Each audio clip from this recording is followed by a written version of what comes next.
Así que enos aquí una vez más, ¿sí? Hoy día vamos a hablar un tema más que interesante, ¿sí? Yo creo que va a ser muy útil, sobre todo para las personas que están viviendo cambios en la vida, porque la vida es cambio, ¿sí? Lo único constante es el cambio. Esta semana estamos conversando por ahí que hemos vivido muchos cambios a nivel geopolítico, ¿sí? Donde algunas cosas se están literalmente cayendo, cosas que uno no pensaba que iban a ser así, ¿eh? Así que los historiadores creo que van a tener harto trabajo a futuro hablando de esta época, ¿sí?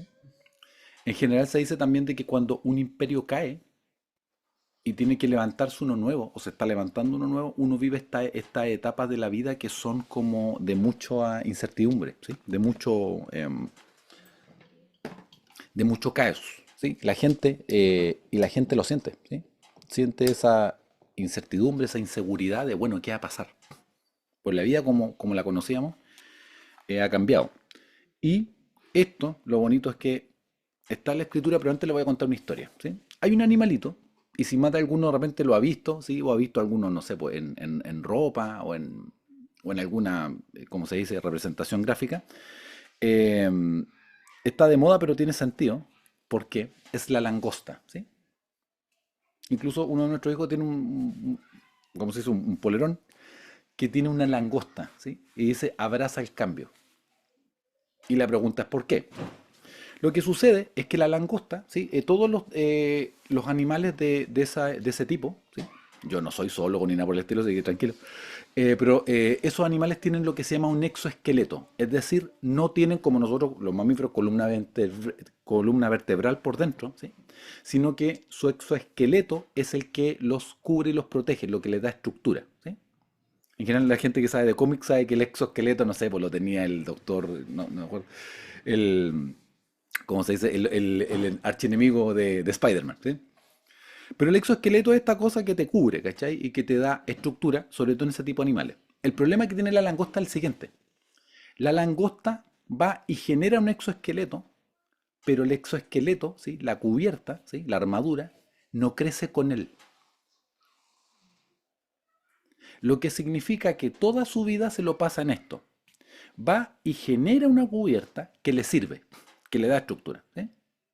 Y anda bien por la vida, pero si se nutre y sigue creciendo, llega un momento donde eso ya no da. Se empieza a sentir mal, se empieza a sentir, como si se dice, constreñido, se empieza a sentir ahogado. Y lo que tiene que hacer es una cosa, incluso pueden buscar videos de esto, donde sale el proceso donde el animal se está deshaciendo de lo mismo que le hizo bien, ¿sí? O sea, lo mismo que lo protegió por años, lo mismo que le sirvió, tiene que deshacerse de eso. Y va y lo bota. Pero cuando lo bota, ¿cómo queda? Absoluta y extremadamente vulnerable.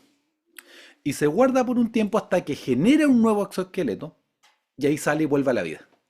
¿Sí? Anda bien, ¿sí? Yo me imagino como langosta, con seguridad langosta, va por el fondo marino, pero llega un momento donde creció y adivinen qué pasa.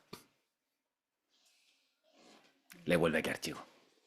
Entonces lo que tiene que hacer es hacer de nuevo el proceso de guardarse, deshacerse de eso que le sirvió, que fue muy bueno para su tiempo, y después generar uno nuevo. Y así, y así, y así, hasta que alcance la madurez. Y sin ser experto en este punto específico, creo que también con el tiempo, si se desgasta, igual tiene que renovarlo. Pues se podría romper, raspar, qué sé yo. Y en eso se pasa la vida de la langosta. Y de eso es lo que vamos a hablar hoy día. Y concretamente de los espacios de la vida donde uno está entre medio, que son difíciles, ¿no? No sé si ustedes son de los que se han cambiado muchas veces de casa o pocas veces de casa.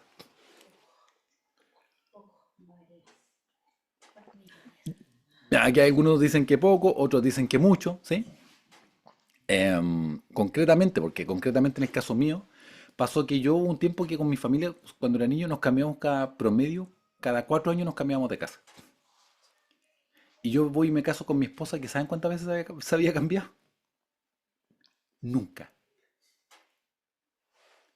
Entonces no sabía hacer una caja porque nunca se había cambiado. En su esquema del mundo no era necesario, ¿sí?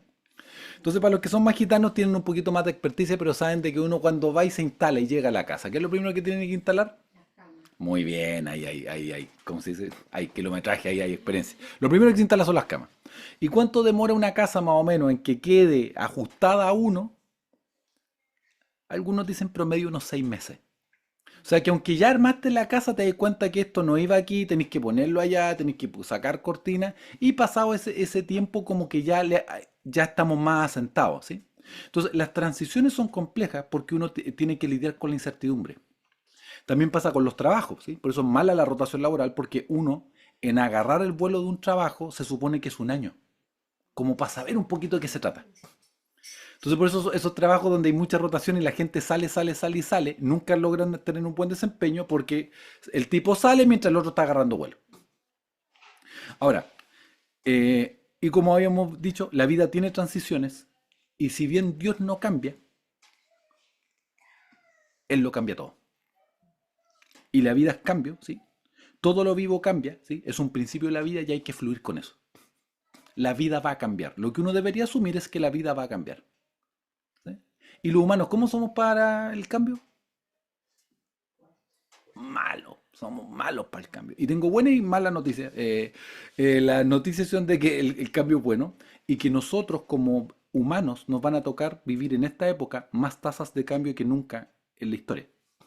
Hay un tipo que se llama Raymond Kurzweil, sí, para los que saben de música, hay unos pianos con ese nombre, ya, él lo inventó.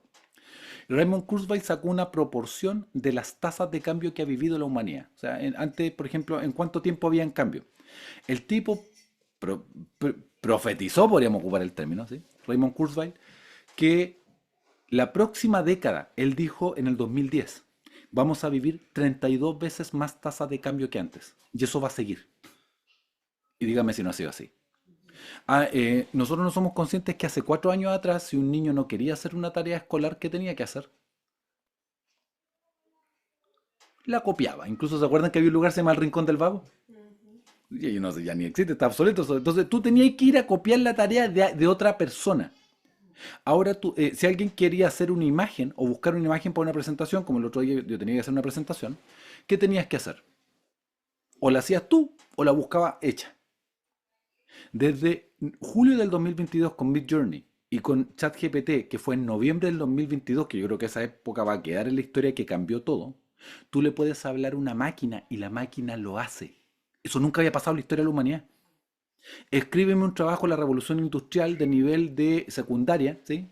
De educación media a espacio y medio. Y se demora segundos. Yo hice una presentación y le dije, hazme una imagen que necesitaba de tales cosas. Y las hizo. Yo quedé para adentro. Y ya con el que quedé más para adentro es que donde estoy haciendo clases,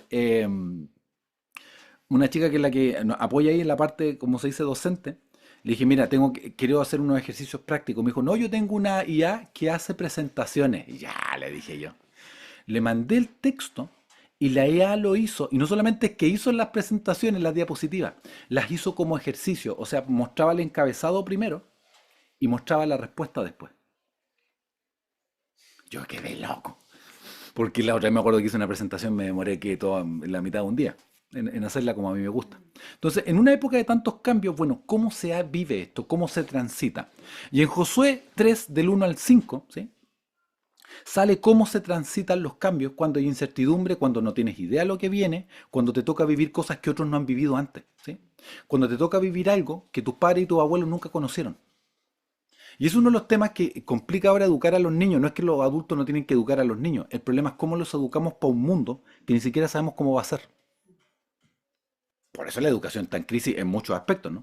Pero ¿cómo educamos a un niño para un mundo que no sabemos cómo va a ser? A mí me educaron mis papás para un mundo que yo sabía más o menos cómo iba a ser. En el 1800 la vida no iba a cambiar tanto, si bien cambió. En la Edad Media, no había, ustedes saben que no había moda. El papá, el abuelo y el nieto se vestían todos iguales, escuchaban la misma música. No había problema generacional. En la Edad Media ninguno le venía a decir, ¡ay, qué anticuado, papá! Porque era todo anticuado, era lo mismo para todos. Eso ahora a nosotros nos choca porque los abuelos de uno, ¿cuántos años bailaron el tango? ¿20, 30? ¿Y ahora cuánto dura una moda musical? 2, 3 años, mucho. Pensamos que el reggaetón iba a estar para siempre, pero no, queridos hermanos, ahí estamos hablando del reggaetón viejo. ¿Sí? Y al final todos terminaron siendo pastores. Interesante fenómeno, ¿sí? Muchos dicen que estaba maleante, reggaetonero y ahora el otro nivel superior es pastor. El Daddy Yankee, Don Omar, el Héctor el Father. Héctor el Father. Ya, bueno, sí.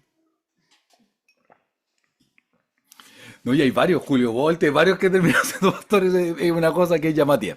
¿Cómo siguen las transiciones, chiquillos? En Josué 3, del 1 al 5, sale que el pueblo de Israel está al otro lado de Jordán. Y es más, si no me equivoco, el término hebreo tiene que ver con que los que cruzan. ¿Sí? Los hebreos son los que cruzan cosas, ¿sí? Los que llegan a otro lado. ¿Sí? Es más, estamos celebrando el Pesaj, que es el antes de la Semana Santa, que en el fondo tiene que salir con el éxodo, tiene que ver con salida, tiene que ver con movimiento. ¿Sí? Y a veces hay gente que no le gusta el movimiento, la vida tiene movimiento. Y dice que estaban temprano a la mañana siguiente, temprano, dijo alguien. Josué y todos los israelitas salieron de la arboleda del río Jordán, ¿sí? Donde acamparon antes de cruzar. Hay otras versiones que dicen que se tomaron un reposo y se vale, es bueno y es saludable.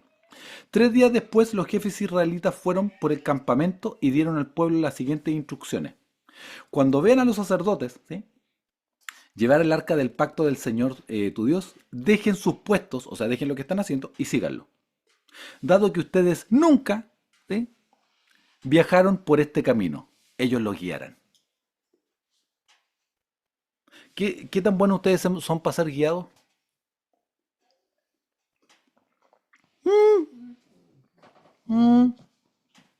En general uno no es muy bueno para ser guiado, ¿sí? Somos más o menos. Yo creo que con el tiempo uno aprende, ¿sí? Es más, el otro día gentilmente vino gente a ayudarme en cosas de casa y estábamos con un amigo, como se dice, reparando un techo. Entonces yo voy y le digo, oye, ¿y se podría así? No, me dice por tal cosa. Mi versión anterior habría dicho, no, pero intentémoslo. Y ahora, ¿saben qué hice? Me quedé callado. Y al final del día le dije, ¿fue un buen ayudante de construcción? Sí, me dijo bastante, más o menos. Pero si yo no sé de construcción, ¿qué voy a andar opinando? O sea, puedo opinar hasta cierto tiempo, puedo opinar como usuario. Y estamos en la época donde todo el mundo le alega a la gente que es experta. ¿Se han dado cuenta de eso, no? O buscan la excepción donde no se ocupa viejo si el tipo es experto, ¿qué vayas a saber tú? Sí, es más, ese personaje siempre sale en las películas, ¿no? Que toman a gente rehén y sale un alto ejecutivo que trata de meterse así como a hacer comando. Pero si el gallo no es comando, cállese, ¿no? Eso nos cuesta mucho a nosotros. ¿Sí? Asumir que no sabemos todo y asumir que a veces tenemos que seguir a otros. ¿Sí? Entonces, ¿qué cosas se vienen? Y estas son las instrucciones antes de cruzar, ¿sí? Son para este periodo de transición, donde los tipos venían del desierto, donde habían aprendido cosas del desierto y ya llegan a otra etapa, a otro contexto, a otra geografía, donde mucho de lo que aprendieron queda obsoleto. Y los humanos somos malos para dejar y soltar las cosas, ¿sí? Pero leí una frase que la encontré maravillosa, ¿sí? La guardé por acá. He tratado de buscar de dónde viene, el origen, pero lo dice todo. Dice lo siguiente. Dice, el que se aferra a la forma cae con ella, pero el que fluye vence. El que se aferra a la forma cae con ella. Pregúntenle a Blockbuster, pregúntenle a Kodak. ¿Sí? El que se aferra a la forma, no al propósito, a la forma, se cae con ella. Pero el que fluye vence. ¿Sí? Entonces, ¿qué cosas son importantes? Lo primero, la primera etapa, tómate una pausa porque se vale. Pero tiene que ser con plazo. Hay gente que se tomó la pausa como Aníbal, el conquistador, y no volvió nunca más. Se tiró a la chicha, ¿sí se acuerdan? ¿No? Que Aníbal el cartaginés se quedó en la volvino y nunca cruzó para el otro lado y la historia habría sido totalmente distinta. El único que le podía hacer el peso a los romanos se quedó ahí en la falda de los Pirineos, si no me equivoco. O los Alpes, corrígeme si me equivoco. Lo segundo, hay que seguir instrucciones. Y aquí yo me voy a detener porque nosotros somos malos siguiendo instrucciones. Cuando te compras algo con instrucciones, ¿las sigues?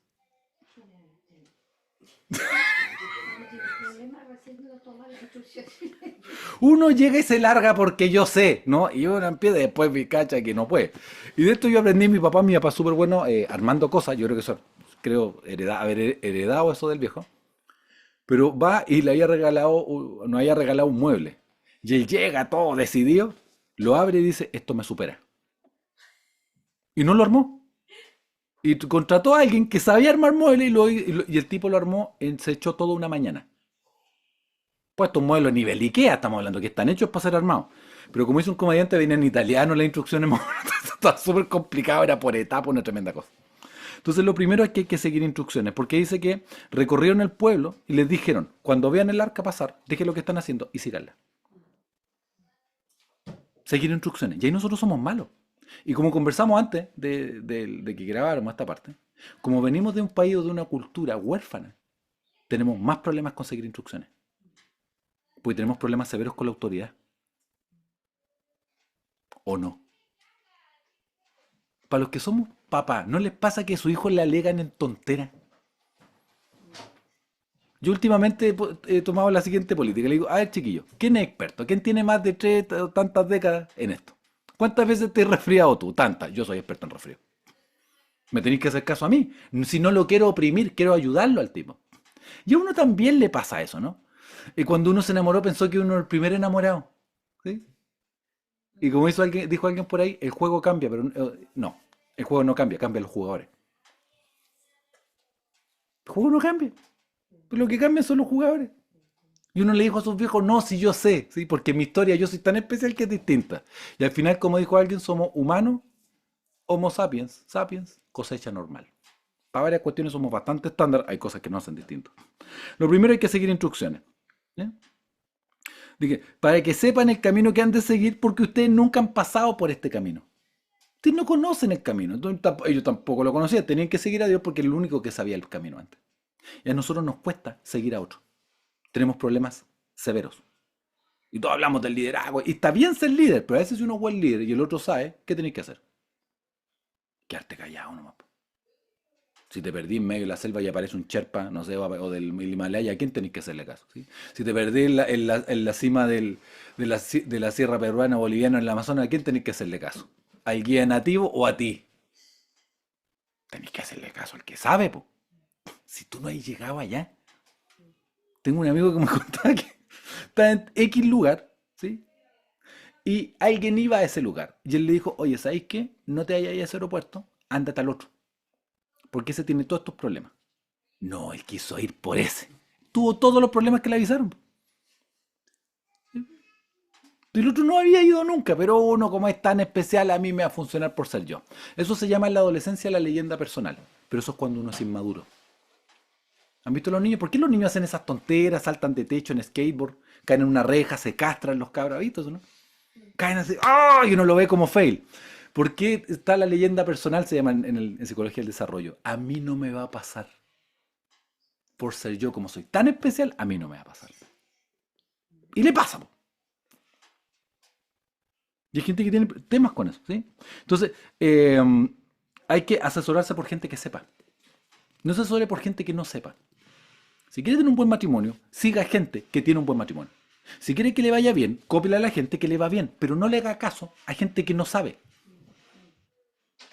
¿Se entiende eso? Eso es básico, pero la gente se pierde. No le haga caso a gente que no sabe, po. Hay gente que le va a alegar al que sí le funcionó. ¿Qué le voy a alegar yo? Porque eso tiene que ver con la humildad y ahora todo el mundo sabe, todo el mundo es experto. Humberto Eco, el gran escritor, el escritor del Nombre de la Rosa, fue más duro y dijo, con las redes sociales le dimos un teclado al idiota del pueblo, dijo. Dijo, antes el idiota de mi pueblo iba al bar, se emborrachaba, se iba a su casa y nada, y ahí queda, dijo. Ahora les pasamos un teclado, dijo. O mucho más tajante. Así que, para los que somos gente de fe y tenemos experiencia, hay que seguir a los líderes que Dios ha puesto. Pero con visión de que ellos dan orientaciones, no que están para controlarte. Y yo creo que la gente, y nosotros como cultura chilena, tenemos problemas severos con ser pastoreados porque no sabemos ser pastoreados. Y entramos en este juego donde yo estoy y hago lo que quiero, y el tipo lo sabe, pero no se mete en mi vida. Ahí no. Algunos ponen cara extraña. Oh, ¿cómo estuvo? Qué buen sermón. Y que usted haga lo que quiera. Y yo no me meto porque hay mucho problema, ¿sí? Y usted viene y yo no le digo nada. Y yo hablo y usted me dice puras cosas buenas porque así no le digo nada. ¿Sí? Así no funciona, pues. Tú no tienes que decir para dónde va. Uno tiene que brindar, me gusta el término, orientaciones. Para allá es. El que no quiere, un abrazo apretado, fraterno, Dios lo bendiga, que no se lo coman los coyotes y le deseamos lo mejor. Porque así era. Pero los tipos no sabían a lo que venían, ¿sí? Hay que dejar de coleccionar prédicas. Hay gente que tú conversas con ellos, sí, si yo escucho prédicas todo el día, ¿y para qué? Que yo sé tanto, ¿y con quién lo comparte? Entonces estamos llenos de teóricos. Pero vaya y practique, equivóquese. Por último, esto ya es pelambre, pero me quiero desahogar. Yo he atendido gente que es cristiana, eso es lo más complicado, diría yo. para alguna cosa, y te dicen, pero ¿por qué la gente hace eso? ¿Por qué cobran por la fe? Deberían hacerlo así, pero hágalo. ¿Quién se lo impide? Vaya y hágalo. Y alegan, pero hágalo. ¿Quién se lo impide? Porque es fácil ser teórico, pero otra cosa es estar ahí. Y si hay rubros que son resistentes, y yo respeto por qué, ¿sí? A que les digan qué hacer, son salud y educación. ¿Y por qué? Porque ese que te viene a asesorar no tiene conocimiento de campo. Es un académico, que es respetable ser académico, pero nunca ha estado ahí, po. Entonces en el papel te hacen estudios, cruzan y te dicen, así lo vamos a hacer, fantástico. Pero en la cancha no. No funciona, porque ¿quién ha estado ahí con los caras? ¿Sí? Mi tía, que es profesora y bien combatida, una vez estaban construyendo la escuela y iban a poner una puerta en tal lado. Y ella fue y le alegó al constructor y le dijo que no. Porque le dijo, aquí pega el viento, estamos al lado del mar, nos vamos a inundar con los niños. Y ¿sabes qué? Lo hizo técnicamente, pusieron la puerta por otro lado. Pues tenía todo el sentido del mundo. Es que así es la normativa para todos. Sí, está bien. Pero hay que... Una cosa es saber, pero otra cosa es en la cancha. ¿Sí? En la cancha la realidad se impone. Entonces no tiene que ser teórico, no tiene que ir a probar. Y lo otro es, dice el verso, santificado porque Jehová hará maravillas con vosotros. A veces estamos a una instrucción de entrar en cosas grandes. ¿Sí? ¿Qué cosa aprendieron ustedes de otro que ustedes no tenían idea? Tejer, bordar, tocar guitarra, qué sé yo. ¿Fueron maestro presencial o remoto, por decirlo así? Un montón, todo. ¿Verdad? Ya eso uno porfía, no, que no es así. Y era así. No es que no podáis innovar después, pero uno tiene que entender que cuando está aprendiendo hay cosas que tiene que seguir. ¿Eh? Y no ser porfiado y pegarse una tremenda vuelta y después decir, bueno, sirvió para conocer. No, pues si te perdiste, no, pues si tenés que asumirlo. Así que agradeciéndole mucho su tiempo y con esto termino. ¿Sí? Eh, en un parque nacional que hay en California, ¿sí? Pillaron una cosa súper extraña. Pillaron que los osos mayores, ¿sí?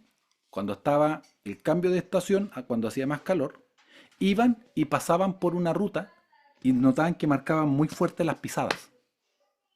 No entendían para qué. Después el barro se secaba y las huellas quedaban. ¿Sí? Incluso a veces los arqueólogos pillan miles de años después las huellas marcadas. ¿Saben qué función tiene? Que cuando vienen los osos jóvenes puedan seguir las huellas de los que pasaron antes. Esa es la función que tiene. Y ayudar al que viene después. Pero no es tan especial y su historia es tan única que nadie nos puede ayudar porque solamente a mí me pasa. Yo creo que un buen tiempo para asesorarse por otros. ¿Sí? Así que queridos, que Dios los bendiga y en la transición que estén viviendo, porque van a vivir y van a seguir viviendo, puede ser transición laboral, familiar, de edad, de salud. ¿Sí? Ese día crítico donde te pegaron en el fútbol y te diste cuenta que no sanabais tan rápido. Que ya no estáis para jugar con niños de 15 ni 18. Ay, que duele, ¿no? Asumir que la vida cambia. Yo lo que ruego para ustedes es que puedan seguir instrucciones para que puedan cruzar al otro lado. Eso, y que Dios los bendiga. Un gusto y un placer. Nos veremos a la próxima. Pero les pido un aplauso de usted para que se sepa que estoy con gente. Estoy mirando un ser humano, no estoy alucinando. Gracias.